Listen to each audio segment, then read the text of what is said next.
नमस्कार, आप सबों को मेरे वीडियो में स्वागत। अभी इस समय विराट रूप का प्रसंग चल रहा है, तो सबसे पहले चिंतन वाक्य। मन की सोच यदि अच्छी है,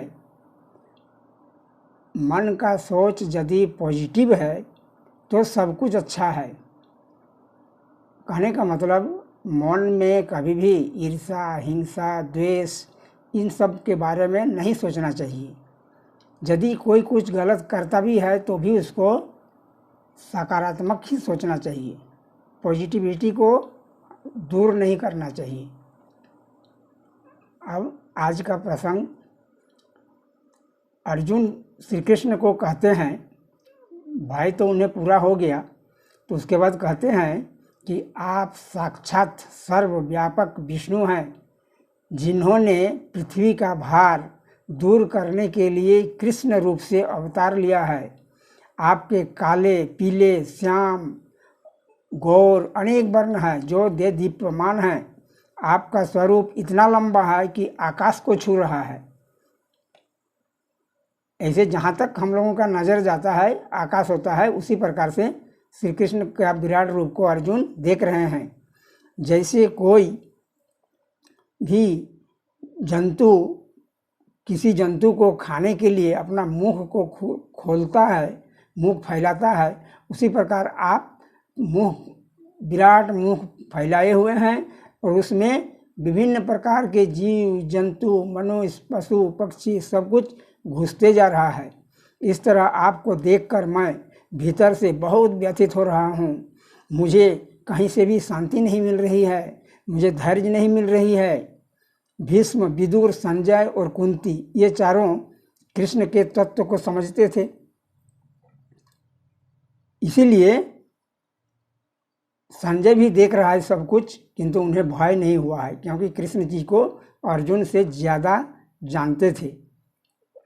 उनमें विमूढ़ भाव नहीं था, इसलिए संजय को डर नहीं लगा। महापुरुष और भगवान की कृपा अयोग्य लोगों पर विशेष रूप से होती है, किंतु अयोग्य लोग उसको समझ नहीं पाते हैं, और जो योग्य मनुष्य होते हैं वे ही उनकी कृपा को समझते हैं। जैसे कोई माँ जो है अपने छोटे बच्चों को ज़्यादा देखभाल करती है, प्यार करती है, किंतु छोटे बच्चे की अपेक्षा जो घर में जो बड़े लड़का है या लड़की है वह माँ को ज़्यादा जानती है। उसी प्रकार से श्री कृष्ण जी को, भगवान को, उनकी कृपा को सब नहीं समझ पाते हैं। उस कृपा को योग्य मनुष्य ही जानते हैं। आप फिर आगे कहते हैं, आपका मुख कठिन, ये सब विकराल है, जो महाप्रलय के समय भस्म करने के लिए जो अग्नि होती है उसी प्रकार से आपका मुख है, जो सब कुछ को भस्म करते जा रहा है। आप सभी देवताओं के मालिक हैं, देवेश, हे देवेश, हे जगन निवास, आप प्रसन्न होइए। इस प्रकार से अर्जुन अपना डर को प्रकट कर रहा है। पतंग दीपक के दाहक स्वरूप को नहीं जानता है और नहीं जानने के कारण उस पर गिरता है। मछली अज्ञानता बस ही बंसी में लगे हुए मांस के टुकड़े को निगलती है, किंतु मनुष्य या हम सब जानते हुए भी विपत्ति की जटिल जाल में फंसाने वाली कामनाओं को नहीं छोड़ते। अहो, मोह की महिमा बड़ी गहन है। इस प्रसंग को देखने का मतलब कि सभी मोहवश सब कुछ अन्याय हो जाता है और चला जाता है। अब अर्जुन डर के कारण वास्तविक परिचय जानना चाहता है। आप देव रूप और उग्र रूप दोनों में दिख रहे हैं। भगवान अपनी जीभ से सबको मुखों में लपेटकर बार बार चाट रहे हैं। इस डरावना से अर्जुन कहते हैं, आप प्रसन्न हो जाइए। हे आदि नारायण, मैं आपको स्पष्ट रूप से नहीं जानता हूँ, आप कौन हैं? कृपा कीजिए, मुझे बताइए। कृष्ण कहते हैं, मैं संपूर्ण लोकों का नाश करने वाला अक्षय काल हूँ। आप किस लिए आए हैं? इसके उत्तर में कहते हैं, मैं दोनों सेनाओं का संहार करने यहाँ आया हूँ। अतः हे अर्जुन, तुमने देख लिया, तुम्हारे जितने भी शत्रु हैं या तुम्हारे विपक्ष में जो लोग भी हैं वे सब तो लपेटे हुए हैं, यानी मृत्यु के काल में समा चुके हैं। अतः तुम अपना कमर कस कर युद्ध करो और अपना जस को मुफ्त में पाओ। ऐसे भी तो वे लोग मरे हुए हैं, किंतु तुम जस को पुरुषार्थ से प्राप्त करोगे ऐसा मानकर राजी नहीं होना। राजी हो गए तो फंस जाओगे, अर्थात तुम इसके साथ संबंध नहीं जोड़ो, क्योंकि ये तो होनहार है, होना ही है।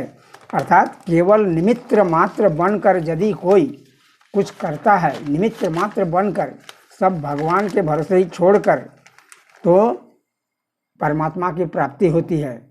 यानी किसी भी कार्य के सफल होने पर उसमें स्वयं में अभिमान नहीं होना चाहिए, वह परमात्मा के द्वारा किया गया समझना चाहिए। तुम्हारी दृष्टि में द्रोणाचार्य, भीष्म, कर्ण, जयद्रथ जितने सूरवीर हैं उन पर विजय पाना कठिन है। ऐसे भी द्रोणाचार्य, भीष्म, कर्ण तो वीर थे, लेकिन जयद्रथ उतना महान वीर नहीं था। हाँ, कहा जाता है कि उसको एक वर मिला था कि उसको जो मारेगा तो उसका सिर जहाँ पड़ेगा वहीं पर फट जाएगा और उसका सिर भी कट जाएगा। तो भी उन सभी वीरों का आयु समाप्त है, वे काल रूप में मारे जा चुके हैं। उसे तुम मार दो, किंतु मारकर अभिमान मत करो। अब अर्जुन भयभीत हो कहते हैं, आप तो अनंत हैं, देवेश हैं, जगन निवास हैं, वासु, जम, अग्नि, वरुण, शशांक सब कुछ हैं। आपके एक अंश में सब कुछ है। ब्रह्मा को भी जब आपके द्वारा ही प्रकट हुआ है, तो आप कौन सी चीज़ है?